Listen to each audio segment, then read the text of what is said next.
Boa noite, tudo bem com vocês? Professor Pedro, disciplina de agentes infecciosos e parasitários.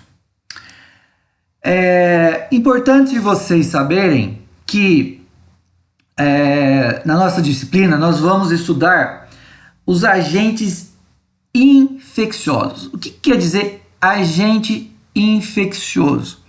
Agente infeccioso é todo micro-organismo que consegue invadir o nosso corpo, penetrar no nosso corpo, ultrapassar as barreiras de defesa do nosso corpo, se multiplicar dentro do nosso corpo e nos causar uma doença. Então, um agente infeccioso é um micro-organismo que consegue invadir, se multiplicar e nos causar uma doença. Esse é um conceito muito importante de infecção, porque muita gente confunde infecção com inflamação.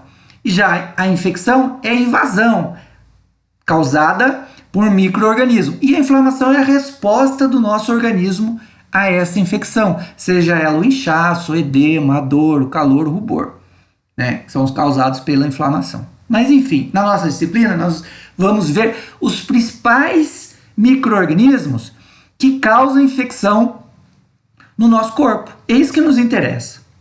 Quais são esses micro-organismos? Como que a gente vê esses micro-organismos? Como que nós damos o diagnóstico desse micro-organismo? Hoje está todo mundo vendo aí coronavírus, está todo mundo sabendo, pesquisa o vírus, faz PCR, não, pesquisa o anticorpo. Então, uma série de ferramentas para diagnóstico de micro-organismo. E o que é um micro-organismo? Micro-organismo é um agente que a gente não consegue observar a olho nu.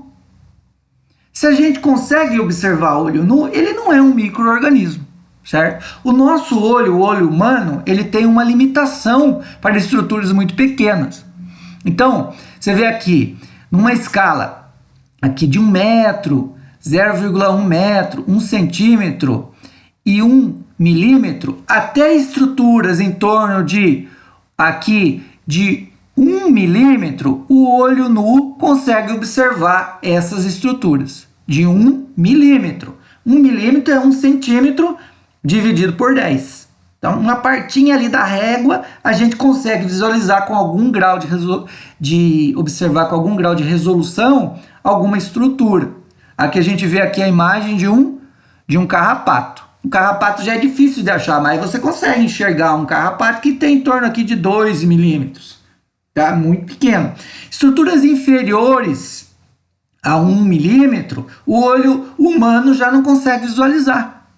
Então, para uma célula, para vocês terem uma ideia, uma célula do nosso organismo, ela tem em torno de 100 micrômetros, que é nada mais que 1 milímetro divididos por 1000. 1 micrômetro é 1 milímetro. Você pega uma partinha da régua e divide por 1000. Você tem uma partinha dessa, é 1 micrômetro.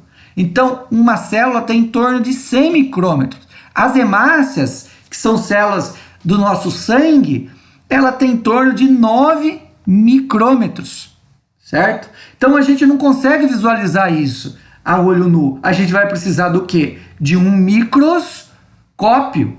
Somente com o auxílio do microscópio, que o microscópio a gente consegue aumentar até 1000 vezes a capacidade de observar do olho humano. Então a gente consegue já observar estruturas em torno de 1 micrômetro no microscópio. A gente consegue observar com certo grau de resolução. No caso aqui, as bactérias. Uma bactéria a gente consegue visualizar através da microscopia óptica.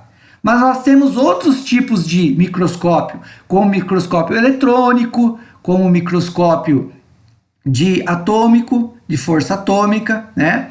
Então, esses microscópios, eles conseguem observar estruturas bem pequenas. Esse microscópio que a gente tem do dia a dia, que é o chamado microscópio óptico, ele consegue observar estruturas de 200 nanômetros até a 10 milímetros. E E a microscopia atômica consegue, ou eletrônica, consegue observar estruturas até de 1 nanômetro, até de 10, aqui ó, o microscópio eletrônico de transmissão, 10 picograma, que é o nanômetro ainda, que é menos que o nanômetro.